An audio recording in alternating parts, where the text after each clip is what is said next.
It is 1559. England has a newly crowned queen. Elizabeth has overcome extraordinary obstacles to gain the crown. But her struggle isn't over. There's one thing about her that will lead to scandal, that will compromise her power, threaten her security, and demand a terrible personal sacrifice. She is a woman.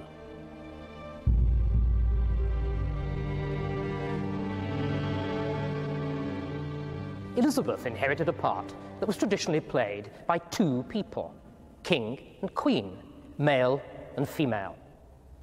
A king was supposed to be strong-willed and assertive, a decisive leader in war and peace. The queen, on the other hand, embodied softer, more feminine virtues. She was to be pious, merciful, and charitable. But above all, she was a royal breeding machine. It was her duty to get pregnant early and often.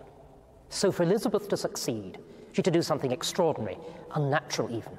She had to be a royal hermaphrodite, to rule like a man and a king, and to bear children like a queen and a woman.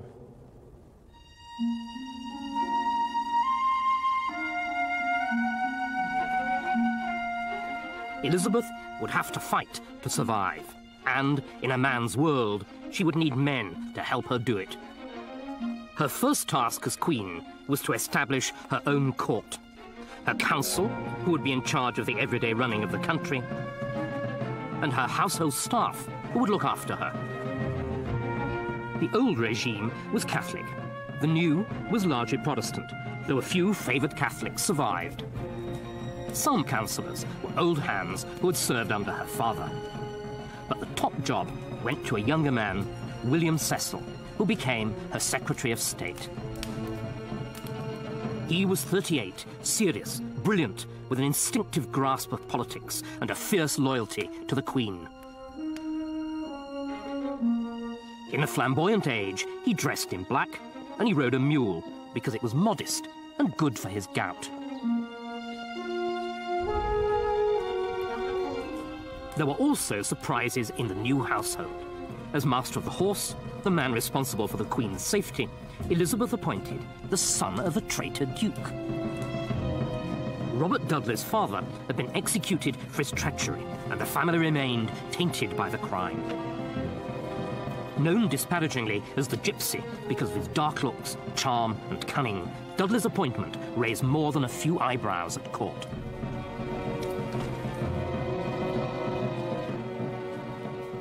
Elizabeth and Dudley were the same age, and they'd known each other in childhood. They may also have met in less happy circumstances, here in the Tower, where they were both imprisoned at the same time, early in Mary's reign. Elizabeth was in fear of death. Dudley had already seen his father, his brother, and his sister-in-law executed, and he was under sentence of death himself. It was this common experience of imprisonment and imminent death that lay at the basis of that unbreakable, instinctive bond of sympathy that joined the Queen and her favourite. Elizabeth's choice of Cecil was about politics and duty. The choice of Dudley was about pleasure and desire.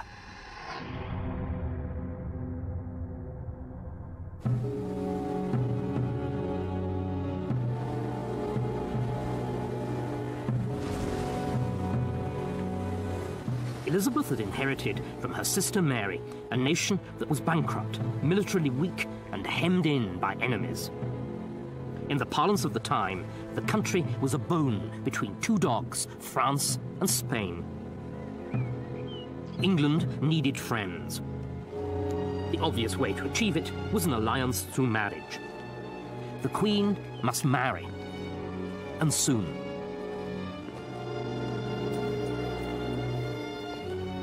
Parliament petitioned the Queen, asking her to pledge herself to a suitable international marriage. 3 days later, she gave her response. Now that the public care of governing the kingdom is laid upon me, to draw upon me also the cares of marriage may seem a point of inconsiderate folly. Yea, to satisfy you, I have already joined myself in marriage to an husband, namely the Kingdom of England.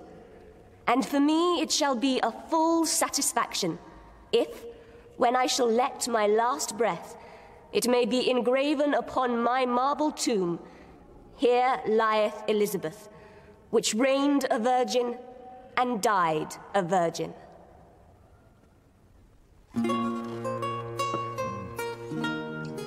But the Queen wasn't behaving like a virgin, as the Spanish ambassador insinuatingly observed.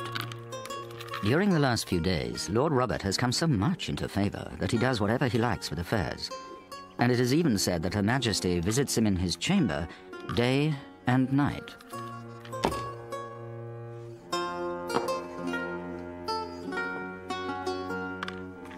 By the end of April, the ambassador reported that the Queen was in love with Robert and wouldn't let him leave her side. But the Queen's closeness to Dudley disturbed her courtiers. As a colleague, they could put up with him. As a potential king, he was intolerable. I think that William was very worried about Dudley indeed. He saw him as a huge threat, both to national prosperity, if he married the Queen, and also to his own position at court. I think he was the one man that really he was fussed about. And also, I suspect there was a certain amount of jealousy. I mean, he adored the Queen, and there was this guy he considered to be rather lightweight, coming between him and her, and he certainly did not want him to get married to her. Cecil stepped up the pressure for the Queen to marry a European prince. There was no shortage of candidates. King Philip. King Philip of Spain, Catholic and widower of Elizabeth's sister Mary. Charles IX. He is 16. Charles IX of France, Catholic and a mere sickly boy. Charles of Austria. The Archduke Charles, the most promising candidate, but still a Catholic. Eric of Sweden. No, my lord.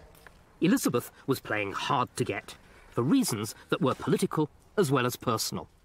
She'd seen the problems created by her sister Mary's disastrous marriage to Philip of Spain, and she was determined to avoid them. But actually, that was easier said than done. For if she married a foreigner, how could England avoid the kind of disastrous foreign entanglements which had led to the loss of Calais? And if she married a Catholic, and almost all the suitors for her hand were Catholics, how would Protestant England cope with a Catholic king? And finally, and above all, how could she be happy if she married a man that she'd never seen? Sometimes she must have reflected it was safer to follow her own inclination and not marry at all.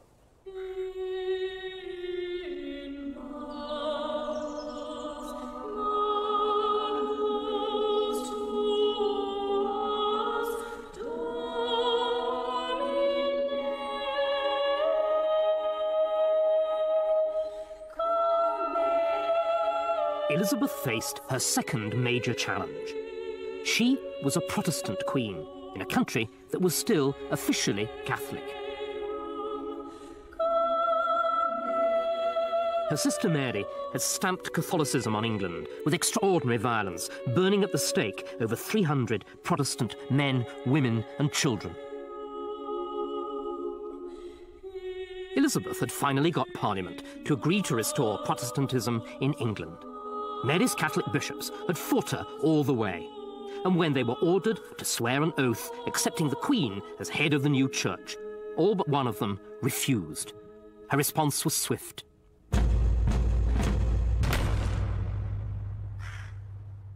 On the 20th of May, 1560, Thomas Watson, Bishop of Lincoln, was sent to the Tower. In the following weeks, many more bishops were arrested as well.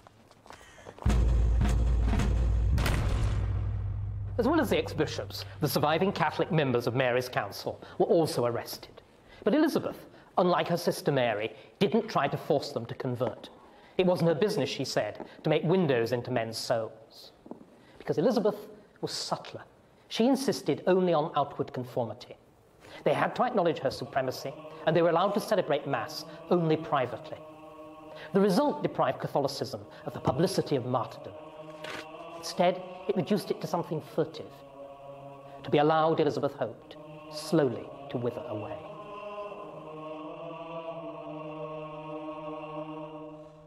Whilst Catholicism was forced underground, England's new religion was given a bold public face.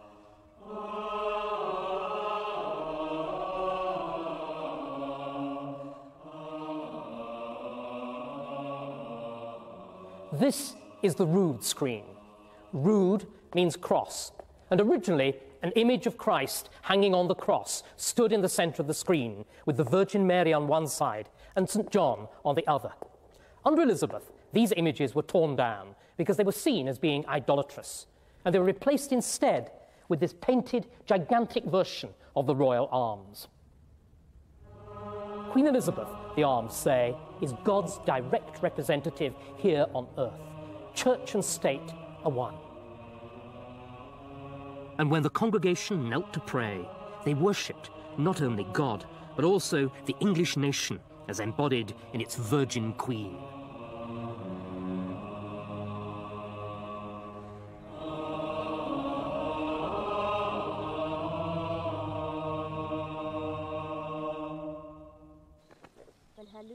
But the Virgin Queen's relationship with Robert Dudley was by now a national scandal. Both court and public were appalled at his arrogance, offended by his brashness, and suspicious of his motives. And there was another thing. He was married. Dudley's wife, Amy Robsart, was rumoured to be very ill. Gossip claimed that Dudley was simply waiting for her to die so that he could marry the Queen. Cecil was close to despair and confided in the Spanish ambassador. I met Secretary Cecil, who said that the Queen was going on so strangely that he was about to withdraw from her service. He perceived the most manifest ruin impending over the Queen through her intimacy with Lord Robert. He had made himself master of the business of state and of the person of the Queen, to the extreme injury of the realm, with the intention of marrying her. Last of all, he said there was a conspiracy to kill Lord Robert's wife. It is late on the afternoon of the 8th of September, 1560, at Cumnor Place in Oxfordshire, the home of Lord Robert Dudley, the Queen's favourite, and Amy Robsart, his wife of 5 years' standing. The house has been unusually quiet all afternoon because the servants have been given the day off to attend a local fair. When they return, they find Lady Dudley's body at the foot of the staircase, dead and with her neck broken.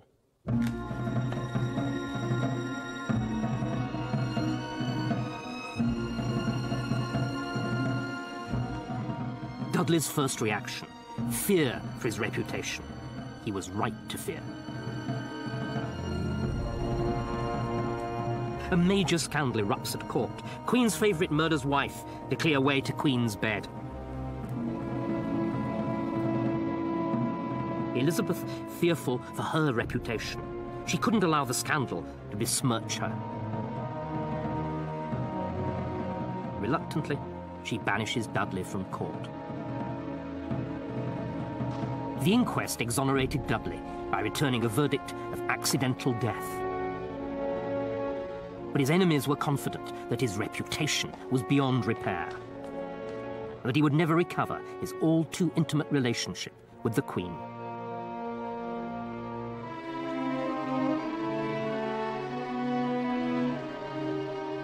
It is October 1562.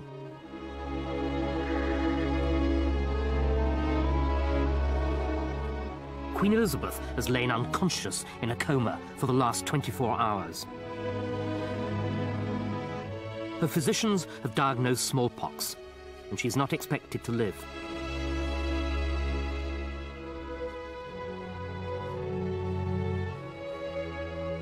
In a nearby room, the Privy Council is in crisis. It is 3 years into the reign, but Elizabeth has neither married nor named a successor. If she dies, there will be a constitutional crisis, possibly a civil war. And a new threat was waiting in the wings. On the 19th of August, 1561, a tall, striking-looking woman stepped ashore at Leith, near Edinburgh. It was Mary, Queen of Scots, returning to her kingdom. there was a thick sea mist that morning. Some later saw this as an evil omen of the sorrow, the darkness, and the impiety which Mary's return was to bring to Scotland. The 18-year-old Queen of Scots had been brought up in France, and she'd not seen Scotland for 13 years. But even when she was back in Scotland, her sights were set on another, greater kingdom, England. The Catholic Mary was Elizabeth's cousin and had a very strong claim to the English throne. She posed a double threat to Elizabeth.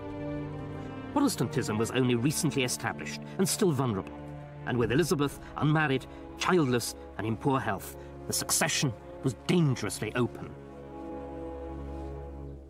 But Elizabeth recovered, and for the moment, the crisis was over. Her first words on regaining consciousness were to command her council to appoint a Lord Protector in the event of her death. His salary, she specified, would be a staggering £20,000, more than was spent on the coronation. The man she named was Robert Dudley.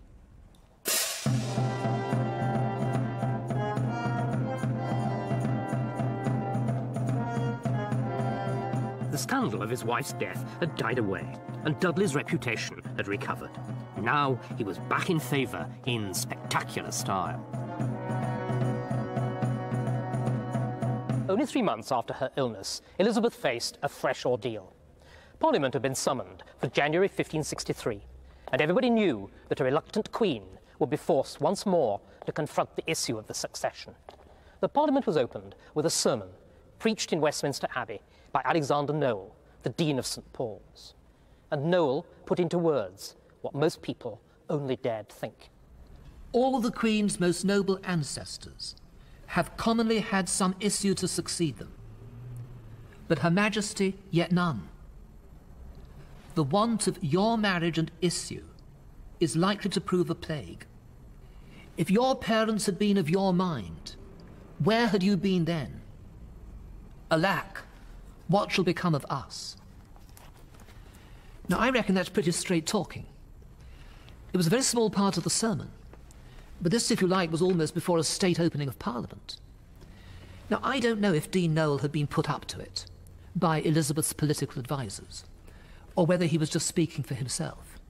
But I do think he was taking a bit of a risk. Noel would not have been the first churchman to be sent to the Tower. He'd had a bit of a run-in at St. Paul's the year before, when he'd given her a prayer book, with pictures of saints, and she took exception to this. This was a kind of idolatry that she'd forbidden.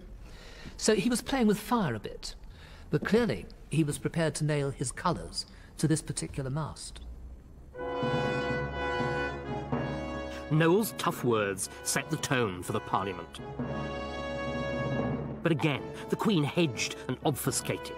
For her, marriage was simply not on the cards. Mary, though, showed no such reluctance and was entertaining the suits of several European Catholics. An alliance between Scotland and one of England's enemies could spell disaster. So Elizabeth requested diplomatic talks with the Scots. For 9 days, she entertained Mary's ambassador, Sir James Melville. She desired to know of me whether my queen's hair or hers was best, and which of the two was fairest. I said she was the fairest queen in England, and mine the fairest queen in Scotland. She inquired which of them was of highest stature. I said, my queen. Then she is too high, saith she, for I myself am neither too high nor too low. There was a final round in this game of diplomacy. Elizabeth offered an English candidate for the hand of the Queen of Scots, Lord Robert Dudley. Her Majesty called him her brother and best friend, whom she could have married, had she ever minded to have taken a husband. But being determined to end her life in virginity, she wished that the Queen, her sister, might marry him. But did Elizabeth really intend to give the man that she'd loved to Mary, Queen of Scots? Well, Robert Dudley, who should have known, took her intentions seriously enough to do everything that he could to scupper the scheme. But actually, there was a lot to be said for it politically. It would have solved the problem of what to do with Dudley. He wouldn't have become King of England, but he would have become king as consort of Mary, Queen of Scots. and it would have solved the problem of what to do with Mary. She'd have been safely married to an Englishman and so kept out of the clutches of a foreigner and the foreign alliance that the English so feared for their northern neighbour. And it would have solved the problem of the succession. There would have been no difficulty about recognising the children of the marriage as heirs to the English throne. But the scheme did fail, not because of Elizabeth, but because of Mary's contempt for the man that she called Elizabeth's horsekeeper. Mary had her own ideas about love. Henry Stuart, Lord Darnley, was 18, tall, handsome, and a fine lute player. Mary described him as the lustiest and best-proportioned long lad she had ever seen. When he fell ill, she nursed him. They fell in love. It was a whirlwind romance, and 4 months later, in the Chapel Royal at Holyrood Palace in Edinburgh, they were married. The effect on Elizabeth was dramatic. Within a few days, it was reported that she and Robert had become inseparable again. If the young Queen of Scots could marry for love, why couldn't England's Queen do the same? But the return of the rumour of marriage brought new and fierce resistance. The Duke of Norfolk, the most powerful noble in the land, was the Queen's closest male relative and was bitterly opposed to the prospective match. Norfolk had always resented the rise to power of the upstart Dudley, a resentment intensified by his own failure to gain high office. He became the focus of the anti-Dudley camp. Their rivalry split the court. Dudley's side took to wearing purple ribbons, Norfolk's yellow. The two factions roamed the corridors of power, armed and angry. The Queen intervened to slap both sides down. When Dudley objected to the Queen's flirtation with a young, pretty courtier, she lashed him with her tongue, loud enough for the whole court to hear. I will have here but one mistress and no master. Norfolk, too, found himself in disgrace. At a Privy Council meeting, he raised the matter of the Queen's marriage and the succession. She flew into a rage, calling him a traitor and adding that she would not name a successor as she had no wish to be buried alive. For good measure, she also threatened to have the Duke arrested. But her tough words could not resolve the tensions at court. Behind the bickering lay the real problem, the succession. Until Elizabeth married and produced an heir, the crisis would never go away.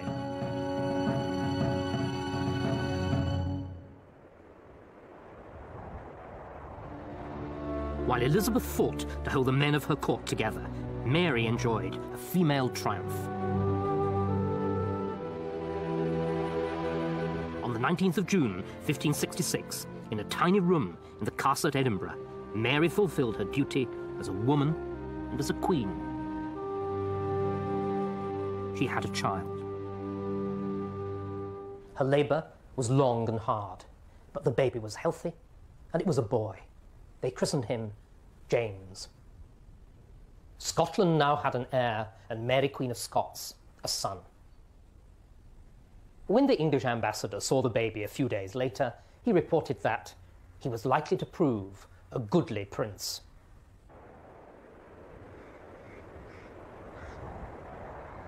The news was far from goodly for Elizabeth. She burst out to some of her ladies that the Queen of Scots was mother of a fair son, while she was but a barren stock.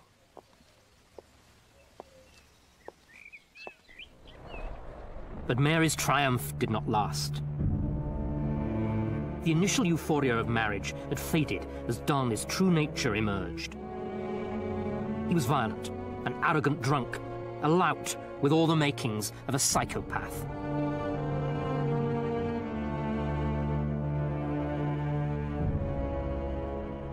Darnley had become insanely jealous of David Rizzio, Mary's Italian secretary, whom he suspected of having an affair with the Queen. A group of Protestant Scottish lords also hated Rizzio because he was a Catholic and the Queen's favourite. So the two groups of Rizzio's enemies came together and signed a contract to murder him. On the night of the 9th of March, 1566, the conspirators burst in here, into the Queen's smallest chamber, where they found Rizzio having one of his late-night tête-à-tête with the Queen. He was dragged outside and stabbed 57 times. The conspirators thoughtfully left Darnley's dagger sticking in Rizzio's belly. Less than a year later, Darnley himself was dead. The house where he was staying was blown up, and Darnley was found strangled in the orchard. Everything suggested that the man responsible for the crime was James Hepburn, Earl of Bothwell, who was one of Mary's leading supporters. Still worse, the finger of suspicion also pointed at Mary herself. And, as Elizabeth told her bluntly, her behaviour was making a bad situation worse. Madam, my ears have been so astounded and my heart so frightened to hear of the horrible and abominable murder of your former husband, our mutual cousin, that I have scarcely spirit to write. Yet I cannot conceal that I grieve more for you than for him. But there was still worse to come. Mary was abducted, taken by force to Dunbar, and raped. The perpetrator was James Hepburn, the Earl of Bothwell. 2 weeks later, they were married.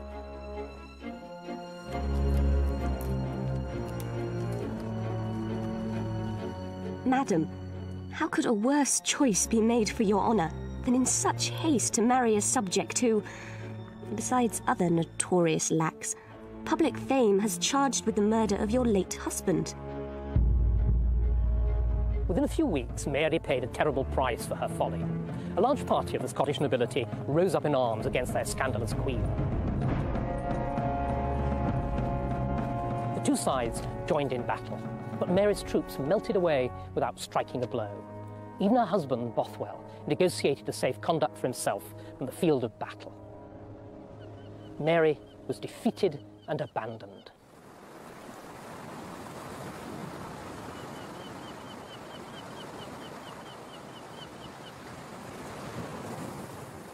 Mary was brought as a prisoner here to the island fortress of Lochleven, where she miscarried of twins.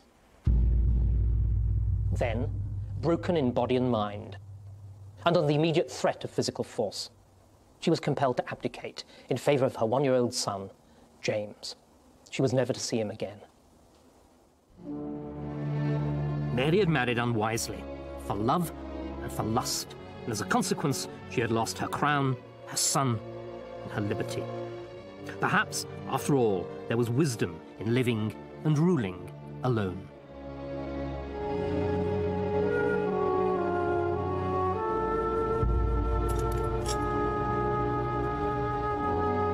To be led from the place of arraignment to the Tower of London, and from thence to the gallows at Tyburn.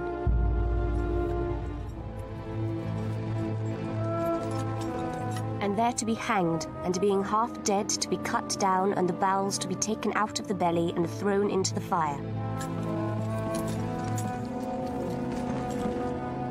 And the head to be cut off, and the body to be divided into 4 parts, and the head and 4 quarters to be set up and disposed at our pleasure. Which manner of execution is due to every person that committeth treason, given under our signet at our Palace of Westminster, Elizabeth R. For the Tudors, treason was the worst of crimes, which deserved the worst of punishments. Elizabeth had personal experience of its terrors because she'd been imprisoned in the Tower on charges of treason herself. When she became queen, she hoped that the moderation of her rule would make treason and its terrible penalties a forgotten memory. But a decade after her accession, these hopes were fading. Catholicism hadn't withered away as she'd hoped. The nobility were no longer content simply with honour and dignity. Instead, some of them wanted real power, which Elizabeth was reluctant to give them. And above all, there were the great unsolved questions of the succession and her marriage. It was a combustible mixture. It needed only a spark to set it alight. In May 1568, Mary escaped from her island prison. Thousands of troops flocked to join her standard. But once again, she was defeated in battle. And this time, the defeat was final. She escaped from the field of battle, but she was now alone and desperate. She fled to the only place that might offer her safety, protection, and even support. England. Elizabeth dispatched one of her counsellors to Carlisle to convey Mary to a place of refuge and to treat her with all honour, as befitted her status as a queen. In reality, she was a prisoner. Mary's arrival in England was a disaster for Elizabeth. Until now, the Queen had kept Catholicism under control. But Mary gave English Catholics, especially those in the north, a figurehead round whom they could rally and even rebel. The north of England had been the scene of the biggest rebellion against Henry VIII. Now, insurrection was brewing again. The population had remained largely Catholic and felt little loyalty to the Protestant Queen far away in London. The Northern Earls were Catholic too. They had been prepared to put up with Elizabeth, providing she left them alone. But slowly, the government was nibbling away at their independence. The Earls looked to Norfolk for leadership. Norfolk was not a natural rebel, but he too was aggrieved and disaffected, ripe for rebellion. In June 1568, Mary's envoy approached the Duke of Norfolk with an extraordinary suggestion. He proposed that the Duke should marry Mary, Queen of Scots, and retake Scotland. Norfolk would then exchange a ducal coronet for the royal crown of Scotland, whilst his and Mary's children would be the natural heirs of England also. Attractive, but dangerous. Norfolk had in his pocket a commission from Elizabeth in which he said that anybody marrying Mary would be forthwith adjudged a traitor. And Norfolk himself was convinced of Mary's guilt as a murderer and an adulterer. But ambition brings strange bedfellows. Rumours of this dangerous conversation reached Elizabeth, and she summoned Norfolk to court. But her cousin denied the charge. She gave him 2 more chances to come clean. Twice more came denial. His denials roused her suspicions. This was more than just a covert marriage plan. It was a plot to overthrow her.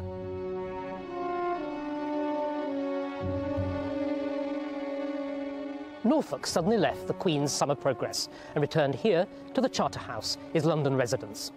He agreed to join in a plot hatched by the Earls of Westmoreland and Northumberland. The Earls would raise the North, liberate Mary, Queen of Scots, and bring about her marriage to Norfolk. All the North, Northumberland boasted, would rebel at his command.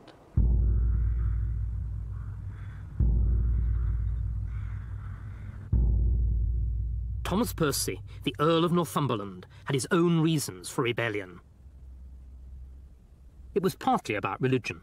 The Percys had remained staunchly Catholic. But at heart, it was about power. Northumberland thought he had a right to share in power. Elizabeth was prepared to share power with no one. Thomas was really driven to rebellion by Elizabeth, and Cecil in particular. I mean, Cecil didn't like the power of the Percys in the north, and the fact that they were Catholic as well, and a lot of the people in this area were Catholic, meant that there was a power base in the north, close to Scotland, obviously close to Mary, Queen of Scots, that presented a serious problem to the crown. Thomas could have had a very easy life. He was wealthy enough to maintain his life in Northumberland. He loved country pursuits. He had a wonderful wife. He had 4 beautiful children. He risked everything, basically.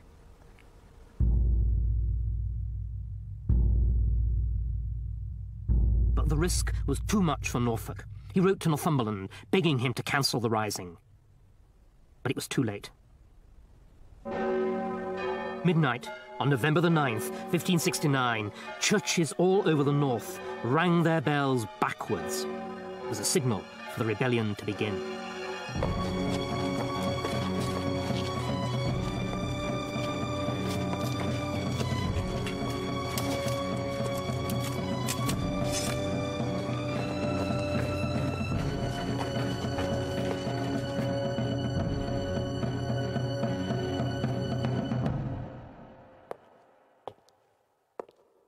On the 10th of November, the rebel earls entered the city of Durham and broke open the doors of this great cathedral.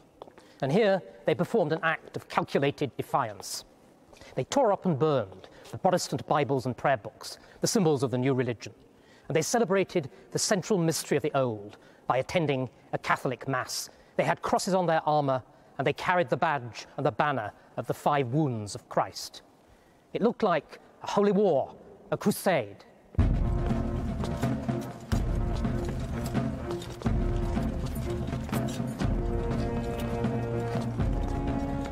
The loss of Durham was a catastrophe. The city was a fortress to stop an invasion from Scotland. Now it had fallen to the rebels and could be turned against the Queen. Elizabeth was paying a heavy price for her mishandling of the northern earls. By bullying them like her father at his worst, she had pushed them over the edge. Their goal was obvious: to rescue Mary from captivity.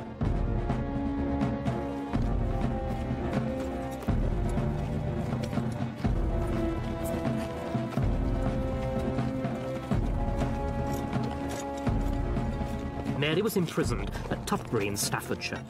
If they managed to reach her, they would hold not only half of England, they would have an alternative queen. Elizabeth acted decisively. She had her cousin move further south to Coventry, well inside the Protestant heartland and beyond the rebels' reach. She also ordered the rapid deployment of an armed force to the north to intercept the marauders. The rebel earls had advanced south confidently, expecting that other noblemen would join them. So, when they heard instead that the southern lords were marching against them, with royal troops in overwhelming numbers, they were taken off guard. They decided to retreat, to fight on their own territory. But the retreat knocked the stuffing out of the rebellion. Their troops melted away, and the earls fled towards Scotland. Elizabeth was exultant. By behaving like her father, she'd helped to provoke the rebellion. Now, she actually outdid him in the savagery with which she punished the rebels. Spare no offenders. We are in nothing moved to spare them. The bodies to remain till they fall to pieces where they hang. 700 men were put to death, including the Earl of Northumberland. No village was without at least one execution. Lands were seized and distributed amongst Elizabeth's Protestant supporters. The north of England would never be the same again.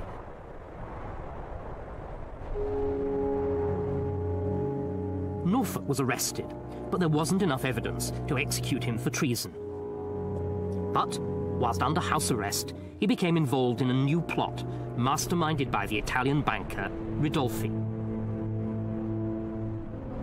The conspirators were careless. English spies captured incriminating letters, and the plotters were rounded up.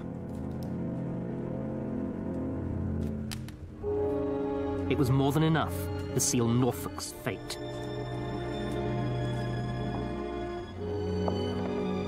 But the Queen could not bring herself to execute England's only duke, her closest male relative.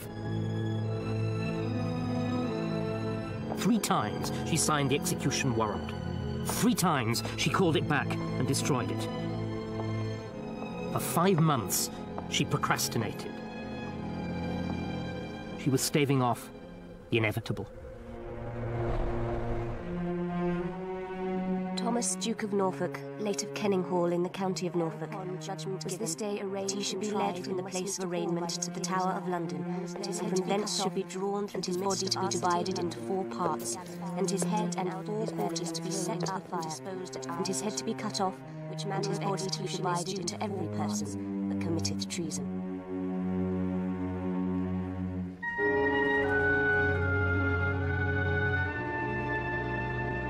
Yet we, being moved to pity of our grace, are pleased to change such manner of execution, to cause only that his head be smitten from his body at the Tower Hill, the accustomed place of execution. Given under our signet at our Palace of Westminster, the 13th year of our reign, Elizabeth R.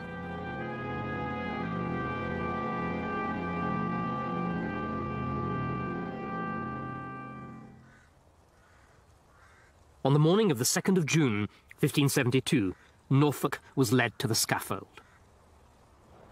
Fastidious to the last, he rearranged the straw, knelt down, stretched out his neck, and then, as the crowd murmured, "Lord Jesu, have mercy on thy soul," the executioner cut off his head with a single stroke.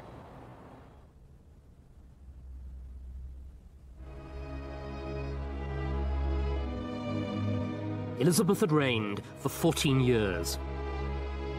She had beaten off rebellion. She had resisted the pressure to marry. And she had survived alone.